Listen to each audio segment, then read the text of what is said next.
السلام علیکم ورحمۃ اللہ وبرکاتہ۔ اعوذ باللہ من الشیطان الرجیم، بسم اللہ الرحمن الرحیم۔ یا صاحب السجن اما احدکما فیسقی ربہ خمرا واما الآخر فیصلب فتأکل الطیر من رأسہ قضی الامر الذی فیہ تستفتیان۔ وقال للذی ظن انہ ناج منہما اذکرنی عند ربک فانساہ الشیطان ذکر ربہ فلبث فی السجن بضع سنین۔ صدق اللہ العلی العظیم۔ رب اشرح لی صدری ویسر لی امری واحلل عقدۃ من لسانی یفقہوا قولی، رب زدنی علما۔ سورہ یوسف علیہ السلام کی تفسیر کا سلسلہ الحمدللہ جاری ہے۔ گزشتہ ہمارے مطالعے میں بات آئی کہ یوسف علیہ السلام نے اپنے دو زندان کے ساتھیوں کو ان کی خواب کی تعبیر بتانے سے پہلے انہوں نے ان لوگوں کو توحید کی دعوت دی، ایک اللہ پر ایمان لانے کی دعوت دی۔ بہت سے متفرق رب بہتر ہیں یا وہ ایک اللہ جو سب پر غالب ہے؟ ایسے سوال کے ذریعے سے انہیں سوچنے سمجھنے کا موقع دیا اور بتایا اس کو چھوڑ کر، اس اللہ کو چھوڑ کر تم جن کی بندگی کر رہے ہو وہ اس کے سوا کچھ نہیں، بس چند نام ہے جو تم نے اور تمہارے آباء و اجداد نے رکھ لیے ہیں، اللہ نے ان کے لیے کوئی سند نازل نہیں کی۔ پھر اس کے بعد آپ نے اب اس خواب کی تعبیر بتائی۔ کیا بتائی خواب کی تعبیر؟ اے زندان کے ساتھیو، تمہارے خواب کی تعبیر یہ ہے کہ تم میں سے ایک تو اپنے رب یعنی اپنے بادشاہ مصر کو شراب پلائے گا، رہا دوسرا تو اسے سولی پر چڑھایا جائے گا اور پرندے اس کا سر نوچ نوچ کر کھائیں گے۔ فیصلہ ہو گیا اس بات کا جو تم پوچھ رہے تھے۔ اب اس یمن میں تھوڑا سا مطالعہ گزشتہ بھی ہمارا ہوا۔ دراصل یہ تقریر ایسی نہیں ہے کہ اس پر سے یوں ہی سرسری طور پر گزر جانا چاہیے، بلکہ اس کے متعدد پہلو ہیں، ایسے ہیں جن پر توجہ غور فکر کرنے کی ضرورت ہے۔ مفسر مولانا مودودی رحمہ لکھتے ہیں اس کے اوپر غور و فکر کرنا ضروری ہے۔ چند نکات ہے میں پیش کرتا ہوں، آگے بڑھتا ہوں۔ پہلا موقع ہے جب کہ حضرت یوسف علیہ السلام ہم کو دین حق کی تبلیغ کرتے نظر آ رہے ہیں۔ اس سے پہلے ان کی داستان حیات کے جو ابواب قرآن نے پیش کیے ہیں ان میں صرف اخلاق فاضلہ کی مختلف خصوصیات مختلف مرحلوں پر ابھرتی رہی ہیں، مگر دعوت کا کوئی نشان وہاں نہیں پایا جاتا۔ اس سے ثابت ہوتا کہ پہلے مراحل محض تیاری اور تربیت کے تھے۔ نبوت کا کام عملاً اس قید خانے کے مرحلے میں ان کے سپرد کیا گیا۔ اہم نکتہ ہے، نبوت کا کام عملاً قید خانے کے مرحلے میں ان کے سپرد کیا گیا اور نبی کی حیثیت سے یہ ان کی پہلی تقریر دعوت ہے۔ پہلی تقریر کہاں کی انہوں نے؟ زندان میں، جیل میں۔ دیکھو لوگ جیل میں جانے کے بعد کیا ہو جاتے اور مایوس ہو جاتے اور فرسٹریشن میں چلے جاتے، ڈپریشن میں چلے جاتے، پتہ نہیں کیا کیا غم میں ڈوب جاتے۔ لیکن جو داعی ہے، جن کے سامنے اللہ کے دین کا غلبہ، اللہ کے کلمے کو بلند کرنے کا جذبہ وہ اور وہ بھی انبیاء جن کے جنون میں یہ بات شامل رہتی کہ اللہ کے کلام کو اللہ کی بندگی کی طرف لوگوں کو بلائیں، تو انہوں نے جیل میں بھی یہ چیز نہیں یہ کری۔ جیل کے اندر بھی قید خانے میں اتنا ٹینشن رہتا ہے، لیکن اس کے باوجود بھی انہوں نے دعوت کا کام نہیں چھوڑا۔ اور دوسرا نقطہ یہ ہے کہ یہ بھی پہلا ہی موقع ہے کہ انہوں نے لوگوں کے سامنے اپنی اصلیت ظاہر کی۔ اب تک انہوں نے اپنی اصلیت ظاہر نہیں کی کہ میں نبی ہوں، مجھے اللہ تعالیٰ نے تعبیر خواب کا علم عطا کیا، یہ وہ علوم ہیں جو اللہ نے مجھے عطا کیا، وہ ظاہر نہیں کیا۔ اس سے پہلے ہم دیکھتے ہیں کہ وہ نہایت صبر شکر کے ساتھ ہر اس حالت کو قبول کرتے رہے جو ان کو پیش آئی۔ جب قافلے والوں نے ان کو پکڑ کر غلام بنایا، جب وہ مصر لائے گئے، جب انہیں عزیز مصر کے ہاتھ فروخت کیا گیا، جب انہیں جیل بھیجا گیا، ان میں سے کسی موقع پر بھی انہوں نے یہ نہیں بتایا کہ میں ابراہیم، اسحاق علیہ السلام کا پوتا اور یعقوب علیہ السلام کا بیٹا ہوں۔ یعنی اتنے سچویشنز سے گزرنے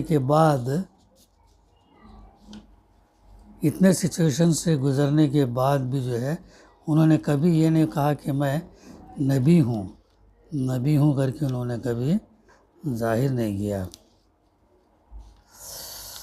تو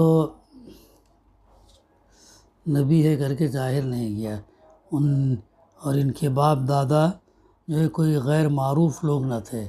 قافلے والے چاہے اہل مدین ہوں یا اسماعیلی ہوں، دونوں ان کے خاندان سے قریبی تعلق رکھنے والے ہی تھے۔ اہل مصر بھی کم از کم حضرت ابراہیم علیہ السلام سے تو ناواقف نہ تھے، بلکہ حضرت یوسف علیہ السلام جس انداز سے ان کا حضرت یعقوب اور اسحاق کا ذکر کر رہے ہیں، اس سے اندازہ ہوتا ہے کہ تینوں بزرگوں کی شہرت مصر میں پہنچی ہوئی تھی۔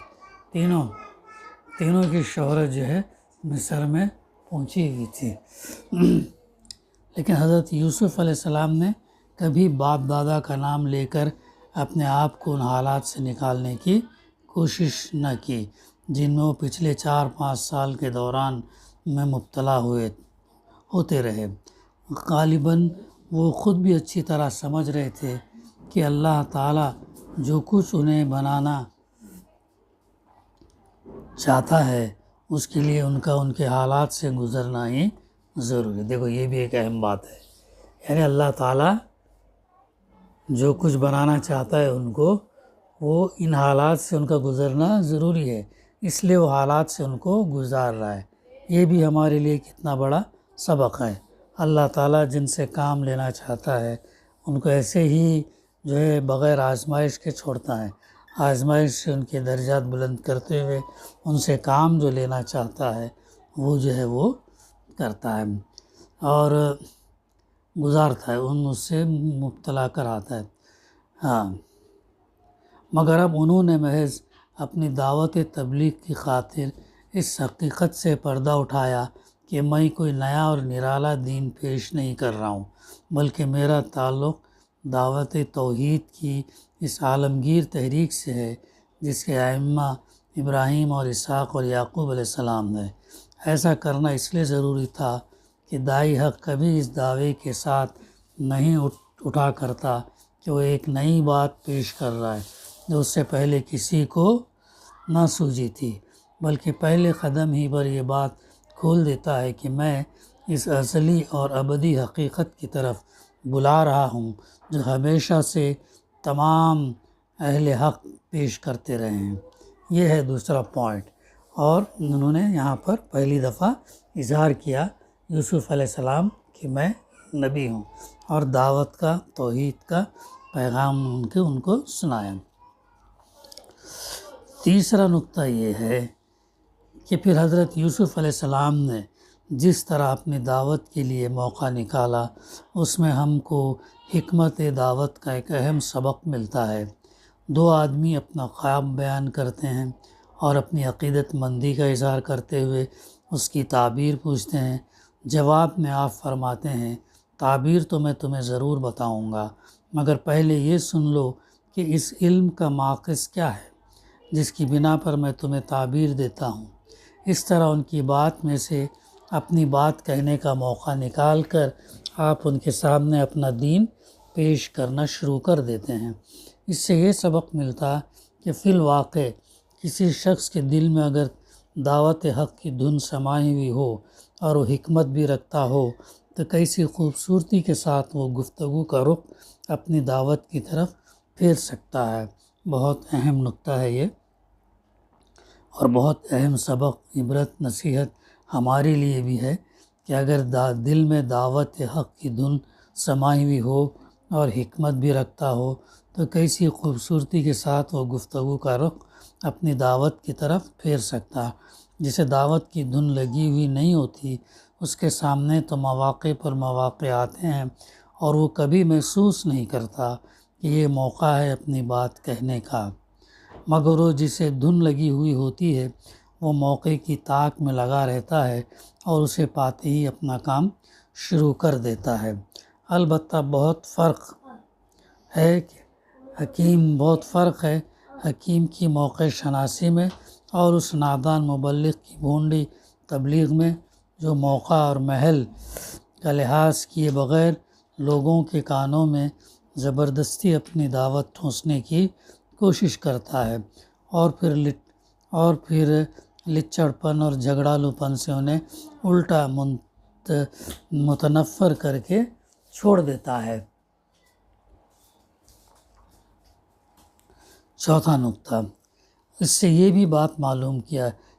بھی معلوم کیا جا سکتا ہے کہ لوگوں کے سامنے دعوت دین پیش کرنے کا صحیح ڈھنگ کیا ہے۔ حضرت یوسف علیہ السلام چھوٹتے ہی دین کی تفصیل، اصول اور ضوابط پیش کرنے شروع نہیں کر دیتے، بلکہ ان کے سامنے دین کے اس نقطۂ آغاز کو پیش کرتے جہاں سے اہل حق کا راستہ اہل باطل کے راستے سے جدا ہوتا، یعنی توحید اور شرک کا فرق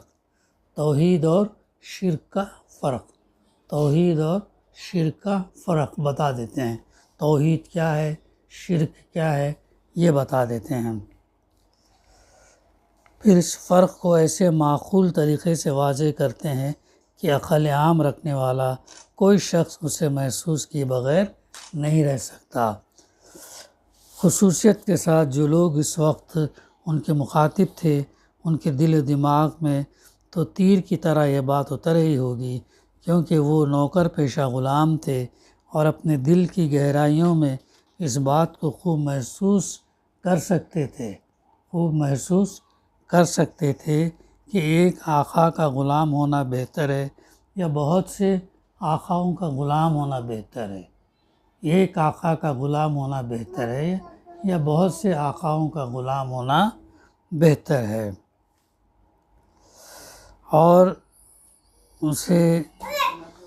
اسے جہاں کے آقا کی بندگی بہتر ہے، ایک آقا کی بندگی بہتر ہے یا بندوں کی بندگی۔ پھر وہ یہ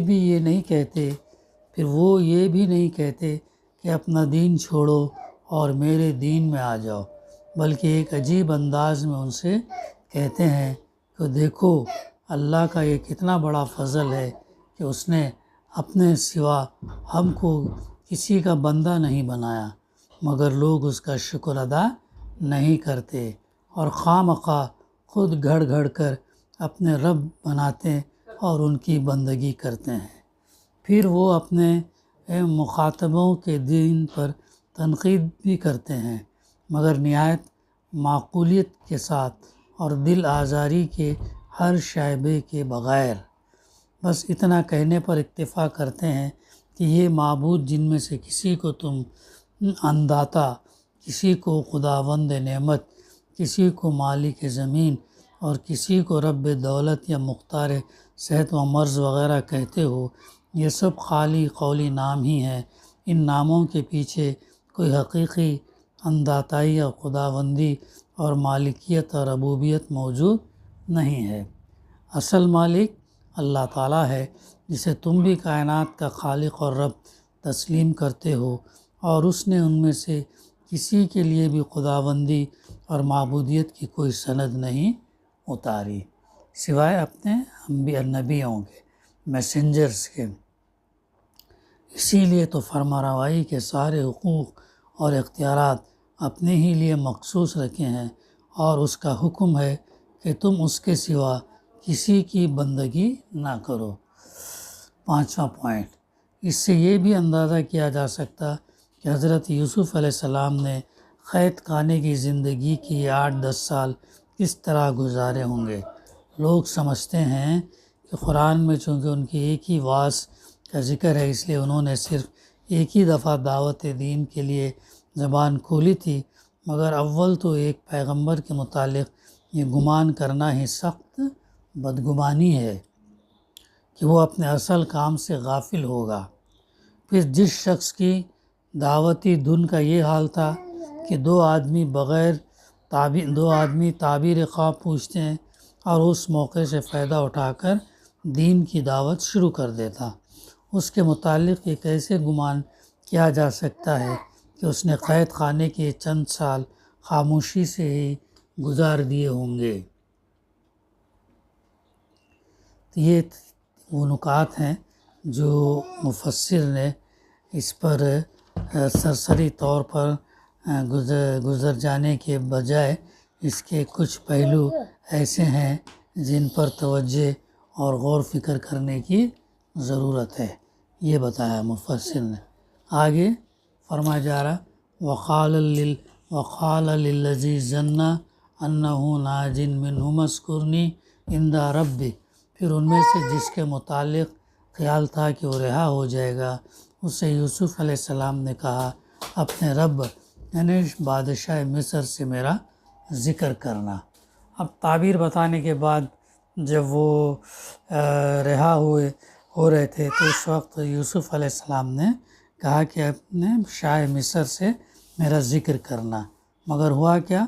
فَانْسَاهُ الشَّيْطَانُ ذِكْرَ رَبِّهِ فَلَبِثَ فِي السِّجْنِ بِضْعَ سِنِينَ، مگر شیطان نے ان سے ایسا غفلت میں ڈالا کہ وہ اپنے رب یعنی شاہ مصر سے اس کا ذکر کرنا بھول گیا، اور یوسف علیہ السلام کئی سال قید خانے میں پڑے رہے۔ اس کی تفسیر یوں ہے، اس مقام کی تفسیر بعض مفسرین نے یہ کی کہ شیطان نے حضرت یوسف علیہ السلام کو اپنے رب یعنی اللہ تعالیٰ کی یاد سے غافل کر دیا، اور انہوں نے ایک بندے سے چاہا کہ وہ اپنے رب یعنی شاہ مصر سے ان کا تذکرہ کر کے ان کی رہائی کی کوشش کرے، اس لیے اللہ تعالیٰ نے ان کو یہ سزا دی کہ وہ کئی سال تک جیل میں پڑے رہے۔ در حقیقت یہ تفسیر بالکل غلط ہے، مفسر لکھتے ہیں کہ یہ تفسیر جو ہے بالکل غلط ہے۔ در حقیقت صحیح یہی ہے کہ جیسا کہ علامہ ابن کثیر اور بہت سارے مجاہد اور محمد بن اسحاق وغیرہ نے کہا ہے کہ فَانْسَاهُ الشَّيْطَانَ ذِكْرَ رَبِّهِ کی ضمیر جو ہے اس شخص کی طرف پھرتی ہے جس کے متعلق حضرت یوسف علیہ السلام کا گمان تھا کہ وہ رہائی پانے والا ہے، اور اس آیت کے معنی یہ ہیں کہ شیطان نے اسے اپنے آقا سے حضرت یوسف علیہ السلام کا ذکر کرانا بھلا دیا۔ اس سلسلے میں ایک حدیث بھی پیش کی جاتی ہے کہ نبی صلی اللہ علیہ وسلم نے فرمایا کہ اگر یوسف علیہ السلام نے وہ بات نہ کہی ہوتی جو انہوں نے کہی تو وہ قید میں کئی سال نہ پڑے رہتے، لیکن علامہ ابن کثیر فرماتے ہیں کہ یہ حدیث جتنے طریقوں سے روایت کی گئی وہ سب ضعیف ہیں، کمزور ہیں۔ بعض طریقوں سے یہ مرفوعاً روایت کی گئی اور ان میں سفیان بن وکی اور ابراہیم بن یزید راوی ہیں جو دونوں ناقابل اعتماد ہیں، اور بعض طریقوں سے یہ مرسلاً روایت ہوئی ہے، اور ایسے معاملات میں مرسلات کا اعتبار نہیں کیا جا سکتا۔ علاوہ بری روایت کے اعتبار سے یہ بات باور کرنے کے قابل نہیں کہ ایک مظلوم شخص کا اپنی رہائی کے لیے دنیاوی تدبیر کرنا خدا سے غفلت اور توکل کے فقدان کی دلیل قرار دیا گیا ہوگا۔ یہ دراصل ہے تفسیر جو مفسر نے اس آیت کے اس میں جو ہے لکھے دیے ہیں۔ آگے وقال الملک انی ارا سبع بقرات سمان یاکلہن سبع عجاف وسبع سنبلات خضر واخری یابسات یا ایہا الملأ افتونی فی رؤیای ان کنتم للرؤیا تعبرون۔ ایک روز بادشاہ نے کہا میں نے خواب میں دیکھا کہ 7 موٹی گائیں جن کو 7 دبلی گائیں کھا رہی ہیں، اور اناج کی 7 بالیں ہری ہیں اور دوسری 7 سوکھی ہیں۔ اے اہل دربار، مجھے اس خواب کی تعبیر بتاؤ اگر تم خوابوں کا مطلب سمجھتے ہو۔ لوگوں نے کہا یہ تو پریشان خوابوں کی باتیں ہیں اور ہم اس طرح کے خوابوں کا مطلب نہیں جانتے۔ قالوا اضغاث احلام وما نحن بتاویل الاحلام بعالمین، یعنی اب اس کے دیکھتے ہیں کہ بیچ کا کئی سال کا زمانہ قید کا حال چھوڑ کر اب سر رشتہ بیان مقام سے جوڑا جاتا ہے، جہاں سے حضرت یوسف علیہ السلام کا دنیاوی عروج شروع ہوا۔ بائبل اور تلمود کا بیان ہے کہ ان خوابوں سے بادشاہ بہت پریشان ہو گیا تھا، اور اس نے اعلان عام کے ذریعے سے اپنے ملک کے تمام دانش مندوں، کاہنوں، مذہبی پیشواؤں اور جادوگروں کو جمع کر کے ان سب کے سامنے یہ سوال پیش کیا تھا